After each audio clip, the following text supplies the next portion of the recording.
So I gave a little bit of an overview. We've been around since 1976. The interesting thing about an EAP, if you're not familiar with it, oftentimes I find myself, if I'm at a family or friend event or gathering and they ask what I do, I have to give a little bit of explanation behind EAP. I'm assuming a lot of you in here probably know what an EAP is, but it stands for Employee Assistance Program. Employee assistance programs have been around since the 50s, so it's nothing new. But what's interesting about an EAP is not only are we here to serve your employees and get them to a higher level of well-being and health and wellness, but also we partner with an organization and we're that strategic partner to help provide them with the support that they need to increase those areas of wellness and health and engagement and morale, and bringing those insurance costs down. And then also, you know, if they have some issues with specific employees that they have concerns about, whether it's reasonable suspicion, maybe it's some behavior or performance issues, we're that organization support too. So we do play both sides of the coin there, where we're there for your employees, but we're also there for the organization. And those are just some areas that we wanted to highlight that we really do help enhance when it comes to an organizational level. That is with absenteeism, presenteeism, workplace distress, productivity, and these are all things that we capture too. When somebody's initiating services with us, we ask a series of questions from the onset of their services, and then 90 days later, so we can show those tangible results for people that we're working with, and showing that we're bringing them to a higher level of productivity, showing that they are calling in work way less than they were before because of that mental health issue. So those are just some quick things that I wanted to touch on, and I'm going to get into a little bit more of those here in a minute.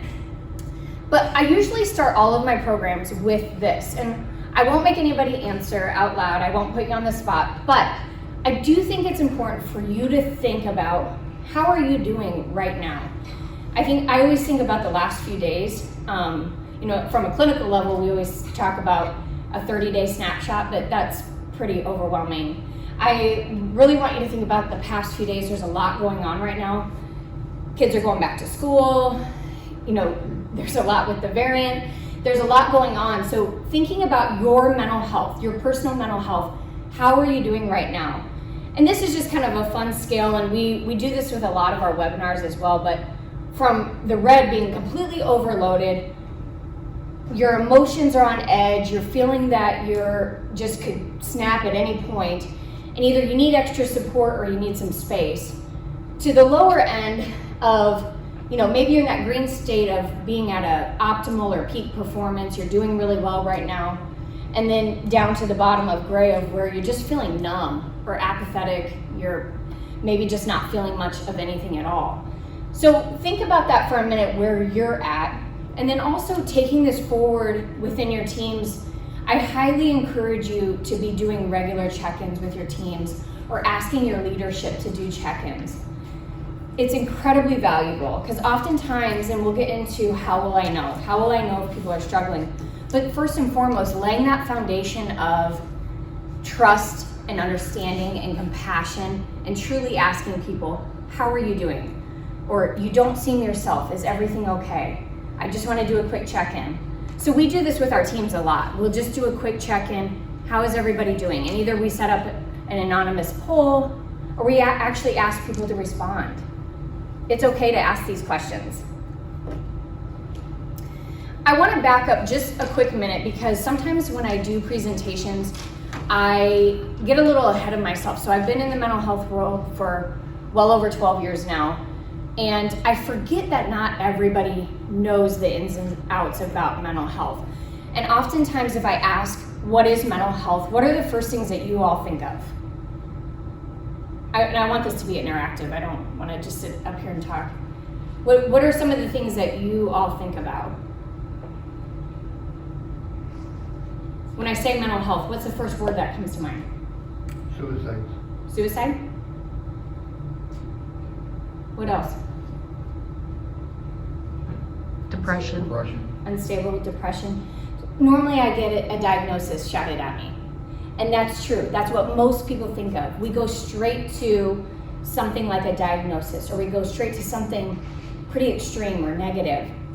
When in actuality, mental health is really on a continuum of being very mentally well to being very mentally unwell. And what we've seen with the onset of the pandemic is that folks that previously had no mental health issues or no mental health struggles that they could really articulate were finding themselves more in this crisis or struggling phase. Which in a little bit, I'll show you a slide that will break down each of these so you can put a little more words to each of these areas. But I want you to think of mental health really on this continuum. We are all on this. It doesn't matter if you have a diagnosis or not. It doesn't matter if you're currently struggling, but maybe you're in that excelling or thriving stages of mental well-being. But it's on this continuum, and you could be in shades throughout all of this. It's not like you're either in crisis or you're not. You could be in shades or areas of each of these. So we identify these areas on more of a spectrum. But I just always like to point that out, that mental health isn't necessarily a diagnosis. It's not something negative. It really is a state of well-being as well. But we really are in a mental health crisis, and we have been for a year and a half. And what researchers predicted very early on, back last February and March, were, you may not personally be affected by COVID on a physical level, but you're going to be affected on an emotional mental health level. And what they did predict too, that we're going to have years of repercussion from this. And as we see now today, the physical aspects of COVID haven't gone away, so we're still here. But a lot of things associated with the pandemic are that fear and anxiety, loss and grief that many people felt early on and continue to feel. The physical isolation, if you have a lot of employees that are still working remotely, so those remote working conditions, so that feeling of isolation from not only supports on a professional level, but on a personal level, if people were limiting contact with loved ones. But then if they also were struggling with any economic or financial issues, we saw a lot of layoffs. We saw a lot of people struggling financially in the last year. And then juggling those work-life responsibilities, this time last year, a lot of people were still experiencing the fear or anxiety related to kids returning to school. Now this year, pretty much every school in our area is returning to school, but now we have these issues. The masking or no masking, vaccination or no vaccination. And we're not here to debate them, but we can also say this is playing a large role in people's emotional and mental health. We don't know what to bring up around people, what's gonna be a hot topic. I've heard people often say, you can't bring up anything anymore because it's so divided. And you're gonna see this trickle into the workplace. Mark had mentioned workers' comp. I'm on an occupational safety group. It's called the Midwest Cooperative. And we meet about once every other month or so, and it's just a committee that gets together to talk about occupational hazards, and I feel fortunate enough that they wanted a mental health person to be a part of this committee, and I'm really excited to be a part of it. It was a circle I had never previously been a part of. And hearing some of their struggles as occupational safety folks within organizations and what they're struggling with. And it's very, very interesting, whether it's sleep deprivation or now they have more medicated employees, and that's cause for concern. If we talk about high hands-on labor industries, very blue collar, those are reasons for major concern. If their psychological welfare is struggling, that's going to impact safety in the workplace. But one of those things that got brought up a couple months ago in one of these meetings was one of our occupational safety consultants in the group said that he was on a work site. It was a manufacturing company. He was at the work site and actually witnessed firsthand 2 employees going at it, and it got physical.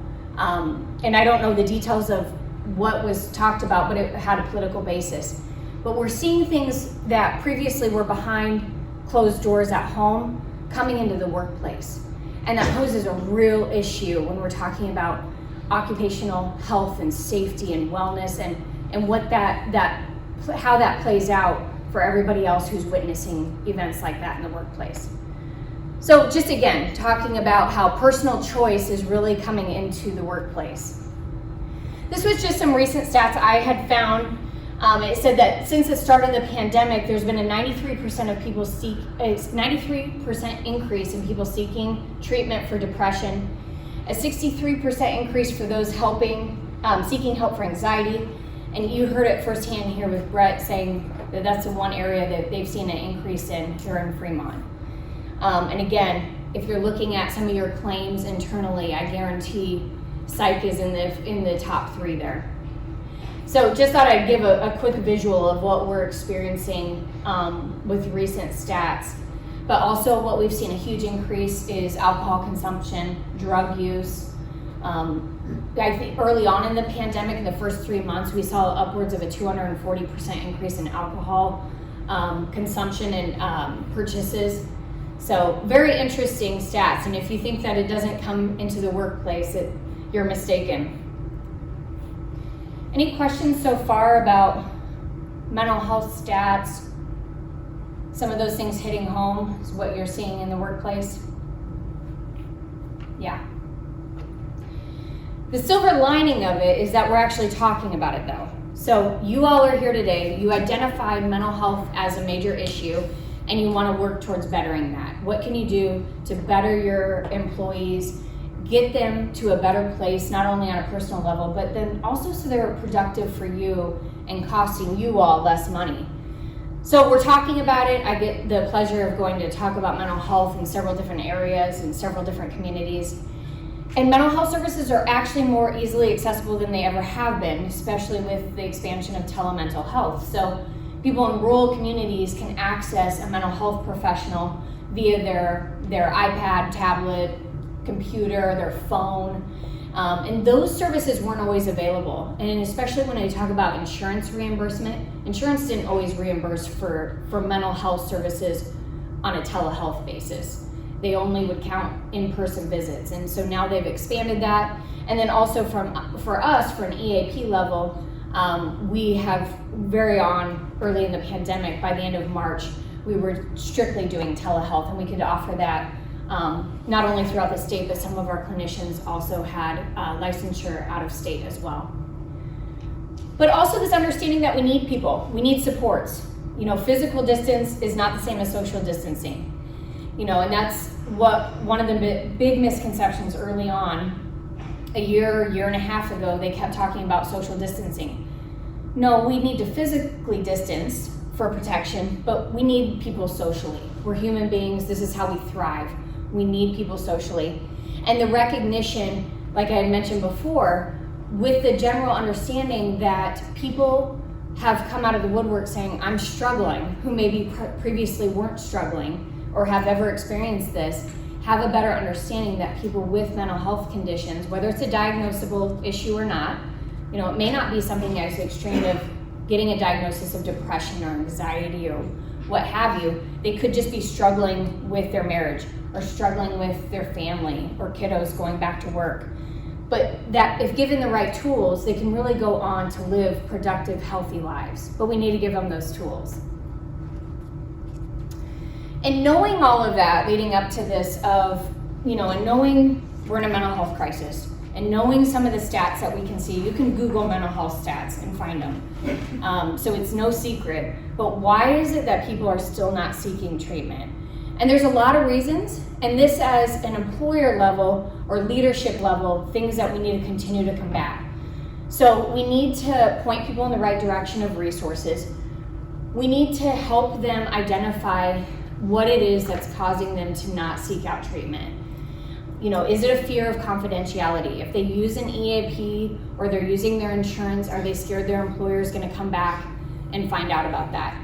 We need to talk about that and remind them that that's not the case. Although I will tell you, from a manager level, but the previous employer I worked for, we actually partnered with Best Care. I constantly had to talk about it because employees would come to me and say, yeah, well, I heard Joe Smith went to EAP and somebody found out about it. That's not the case. And so you always have to speak to this. And I forget about it because it is so confidential that I forget that's one of the biggest reasons why people don't seek out treatment. There's still a ton of stigmas and stereotypes surrounding mental health. Going to get a cancer screening versus going in and talking to a therapist feels so much different for people. I wish it wasn't the case, but it is. That self-minimalization, oh, my problems aren't that bad. I can get through this.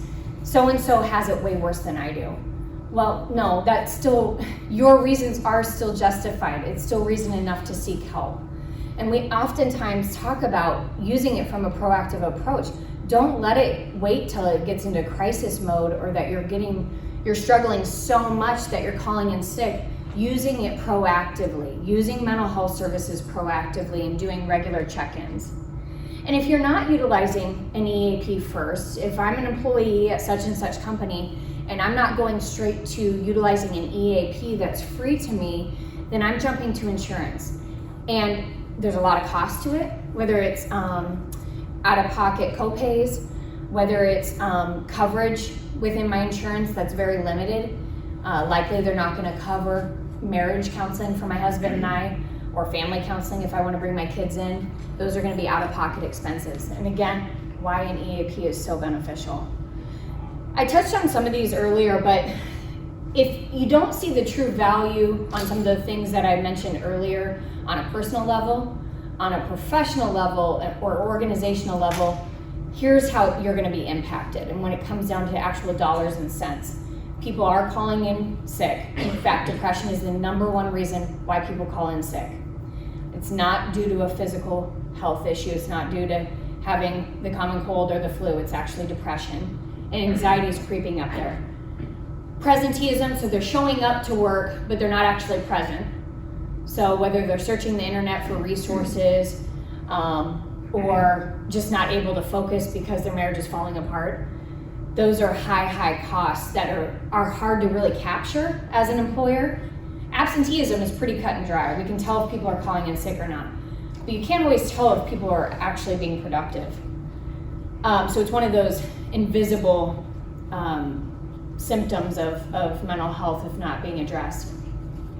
Higher disability claims, the risk of injury or illness, like I talked about with those occupational safety concerns, grievances, complaints, risk of turnover, which then affects employee morale, and then of course legal implications. You know, if not taken seriously, or somebody comes forward saying, I'm struggling with my mental health, or I'm struggling because I'm drinking too much, we have to address that as an employer, because that could end up being a claim later on to where somebody says, I told my employer that I was struggling. I told my employer that I had depression. I told my employer that I've been drinking in excess, but I didn't get the help that I needed. So those are things that you got to think about as an employer. So as a business owner, as a leader in our community, these are just some general things that we need to keep in mind. We want to have a mental health friendly workplace, having that open door for discussion when it related to mental health, and what we're doing to address that. We want to continue to look at ways to address the stigmas and stereotypes surrounding mental health that have existed for centuries and will likely continue, but we on an individual or employer level need to work to combat that, and promoting the mental health treatment and awareness within our work sites. So oftentimes employers want to know and ask, our first question that we get asked is, how do I know if somebody's struggling though? You know, this is all great information. I want to be an advocate. I want to be somebody internally that people can go to, but how would I know? I'm not a clinician. Well, there are several different ways that you're going to know. And likely it's going to hit on one of these 3 areas, if not all 3 of them. But this is what we see on an EAP level. When we have an employer call us and say somebody's struggling, it hits one of these 3 areas. Whether it's performance, behavior, or their attendance, you're going to see if they're struggling with their mental health or struggling with family issues, you're going to see it come out in one of these areas. So let's break those down a little bit. When it comes to performance, here are some things that we commonly see. Maybe it's mistakes due to carelessness or that poor judgment, some bad decisions or missed deadlines. Maybe it's somebody that was typically a really high performer, and then all of a sudden, and it may not be all of a sudden, it could be gradually over time, but you start to see those slipping a little bit more. Their quality of work isn't where it normally is. And again, it's a little more tangible with those folks that were previously really high performers. those folks that are more middle range are sometimes hard to catch right away. Maybe complaints about their performance, not only from their supervisors, but their peers. Difficulty recalling instructions, they're completely feeling overwhelmed, and it's hard for them to retain certain instructions or details. And then again, difficulty handling those complex assignments. Going back real quick too with performance and attendance are really easy for employers to pick up the phone and call an EAP and say, I need some help. And it's also really easy for them, I shouldn't say easy, but easier for them to have these conversations with their employees related to those two areas of performance and attendance, of saying, I noticed that we set this deadline and you missed it, and then we extended it and you missed it again. Can you tell me a little bit more about that? So those are a lot easier to have those conversations, whereas behavior is a little more difficult for people to address with their employees. Understandably so. This is a little bit harder, not only for people to initially pinpoint, but then also harder for them to have these personal conversations with folks. It could be the mood changes that they've experienced, that they're seeing firsthand, temper or anger issues, overreaction to real or even imagined criticism. So they're making up things in their head of things that their employer might be thinking about them that really aren't true. Increased isolation from employees, that might be a little hard to assess right now. I know in our office, we're all in person, but pretty much we keep to our own offices, whereas a year and a half ago we might be out socializing a lot more than what we used to. So take some of these with a grain of salt, because our work sites have adjusted. Decline in grooming habits, that's a hard one for a lot of employers to talk about, but something that is very, very relevant. There may be somebody who usually always dressed up for work, or had their hair in place, or did their makeup or whatever, and are no longer doing that. Again, in the Zoom world, that was really hard to depict, because most people weren't doing their hair and makeup, or they were wearing sweats. So, some things you just have to adjust or tweak when we're talking about how do we detect this. Laziness, so maybe it's just that perception as an employer that somebody is no longer motivated, or they're no longer engaged, and that blame game for performance issues of, it's not my fault, it was Joe's fault. I asked him to help me, or other excuses to why their work performance isn't up to the standards. And then attendance is also really something that on an employer level is a little easier to have these conversations, but again has been susceptible for flux, given a lot of people were working remotely and may still be. Does anybody have employees that are still working remotely? Just a couple of you? Okay. I didn't want to talk too much about remote work if that wasn't applicable, but that is a little bit difficult. I know when I was working from home very early on in the pandemic, I might hop on from 7 to 9 at night after my kids went to bed, right? So my attendance fluctuated a little bit, but my job could allow that. Now, if it's somebody that's manufacturing, obviously they wouldn't be working from home, but for us in a hospital setting, we work with a lot of nursing individuals. So when and if they're showing up for their shift is very, very a huge piece of their role, right? So they have to be there so the next person can leave and check out to them. So there's certain professions that attendance is still very, very applicable, but we have gotten a little more fluid with it in the last year and a half, but still something that we need to make note of. If somebody is continuously, for the last few weeks, showing up late, when they normally were always there by 7 or 8 in the morning, and now they're showing up at 9, that's something for you as an employer to make note of. Taking many more breaks or lunch periods, making up excuses for the absences, coming in or returning to work in an abnormal condition. Again, that's reason for concern of what they're doing over those breaks. And then here's some warning signs that I said, here's the spectrum of being in crisis to excelling over to the far right. But here's just some words that you can associate or phrases for each of these areas. This is obviously not an all-inclusive list, but it can help you put some context around each of these areas, not only with yourself, but then those that you oversee. So those that are more in the struggling, that's where you're gonna see more anxiety, potentially more depression, really poor sleep hygiene, poor appetite issues, so maybe they're eating too much or not enough. But it is important to know that those in the surviving, the thriving, excelling needed just as much of attention and really do need to take their mental health on a proactive level so they can continue to stay at those phases there of thriving and excelling. Interestingly enough, before the pandemic, we had met with a couple of our client companies to review some of their stats. That's something that we do. We meet with our companies on a regular basis to review how many people are utilizing it. And we give generic stats, nothing identifying. They want to know, are people actually using this program?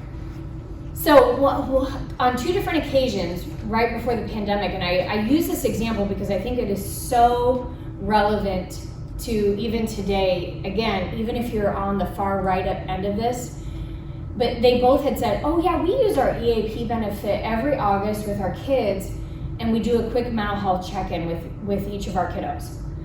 And I thought, what a cool way to use an EAP benefit proactively and not wait till you're getting a call from your kids' teacher or you're seeing them really struggling to use a benefit like this.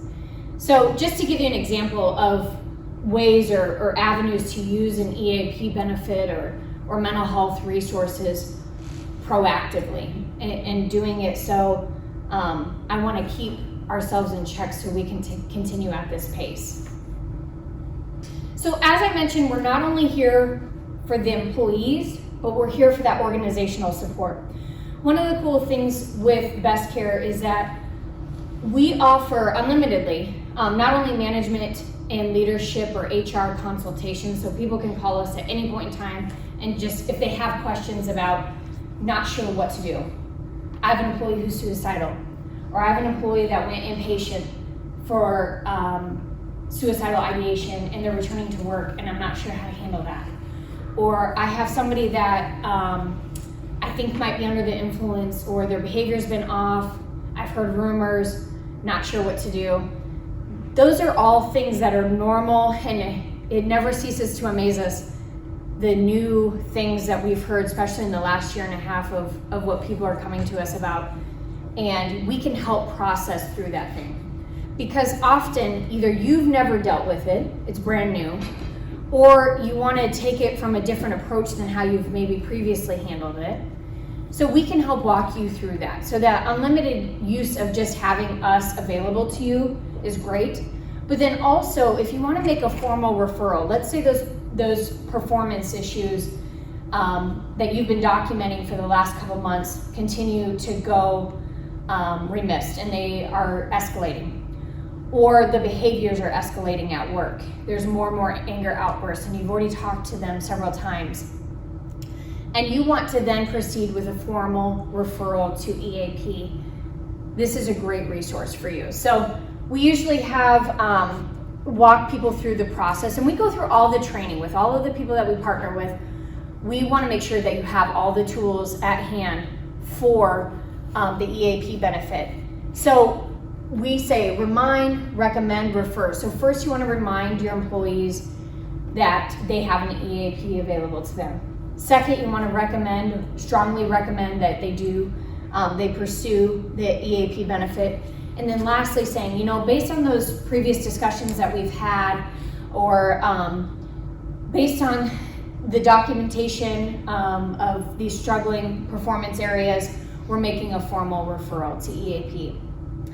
So again, we talked about, we have these conversations preliminarily with the employee. It's not just here's a mandatory referral or formal referral to EAP, but based on our previous discussions about your performance, we want to get you back to where you're performing at a higher level And so you're doing well. We care about you.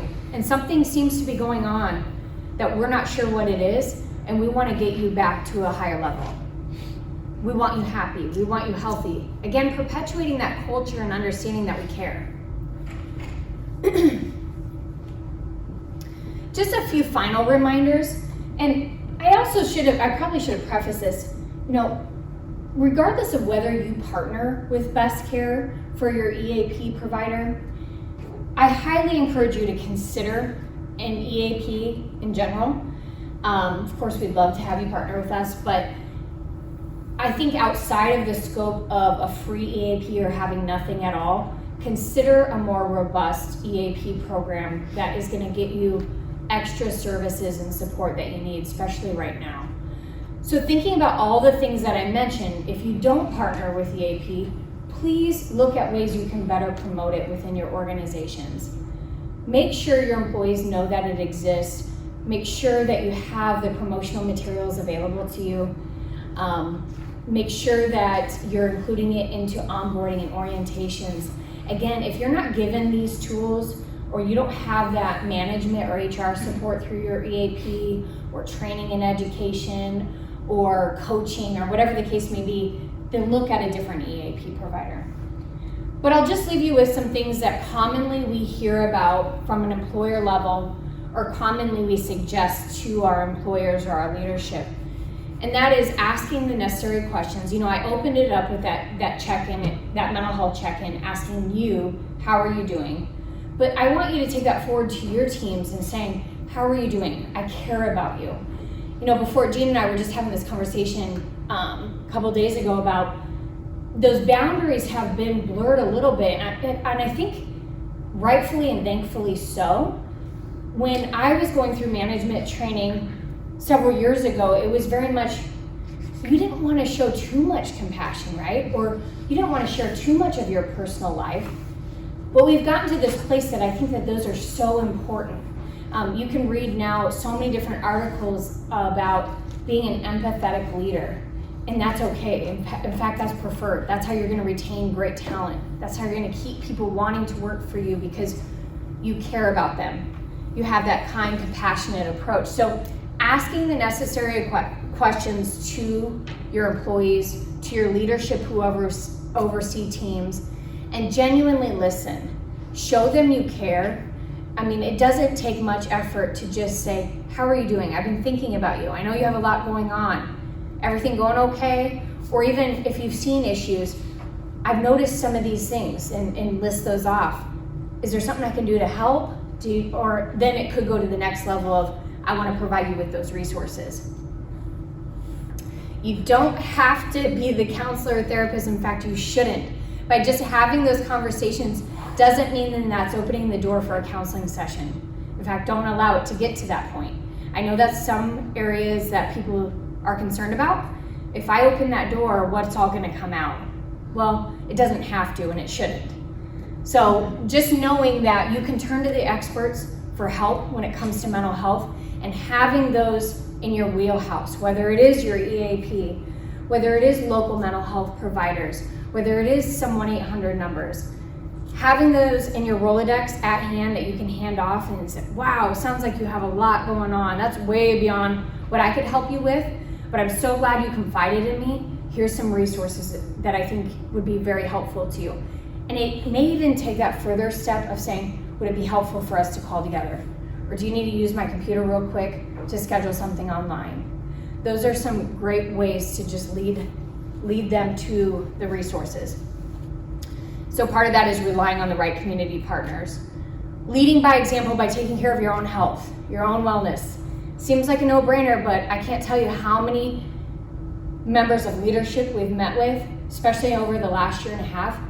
I had several HR directors say, yeah, I've never worked as much as I have in the last year and a half than I have my whole life. I get up at 6 a.m. and I don't shut off until 10, 11 o'clock at night. Why? What message is that sending to your workforce? And I'm not saying that you're not overburdened or there's more things on your plate, but that's all going to be there tomorrow. So we really have to show and set that message or being that role model within our organization to set that expectation that we care about our own health, and I'm taking a lunch break, or I'm using my PTO for what it's for. Talking about examples within the workplace, they don't have to be your own personal examples. So I can totally appreciate if people want to continue to set those professional boundaries and not share personal examples. But if you do have personal examples, you can use them kind of more anonymously. You know, I had an employee who once struggled with this, or I had a close friend that had this. Using those examples in the workplace, I'm telling you, does wonders. And I've seen this firsthand where leadership shares examples and people think, wow, I would have never guessed that they struggled with that, or I wouldn't have ever thought that somebody else shared the same issues as I did. So normalizing that, being an advocate for change within your organization, acknowledging the need, and then providing those resources. So the first step is acknowledging that this is an issue, which I think, again, you all are here today to talk about it. So I think that you're here acknowledging it. But then what's the next step? What are you gonna do to take this forward and provide resources and help to your employees that you know are struggling? And don't assume people know proper self-care. So when we talk about the basics of self-care, we have a lot of self-care trainings within our wheelhouse. And oftentimes I look at it and I think, this is so basic, everybody knows this. And then we'll get feedback on the training and somebody says, oh my gosh, it was so helpful to be reminded I need 7 to 8 hours of sleep a night. Really? But people need reminded, or people need to be given permission to know that they're normal and this is okay, I can get through this. But people need those gentle reminders every now and then. It might seem basic to you, it might seem basic to remind people to take a lunch break or use their PTO like they should be, to give themselves that work-life balance that everybody needs, but they may need reminded, and it oftentimes makes a huge impact if it's coming from somebody in leadership or the business owner. And then lastly, giving people grace. And I think we've all done a really great job of that throughout the last year and a half, but remembering that this hasn't gone away, it's not going away. So that giving people grace, I know it might feel like you're continuing to have to do this, but giving yourself that same grace is also important, but then pushing that forward to the people that we work with is very, very valuable. There's how to access us.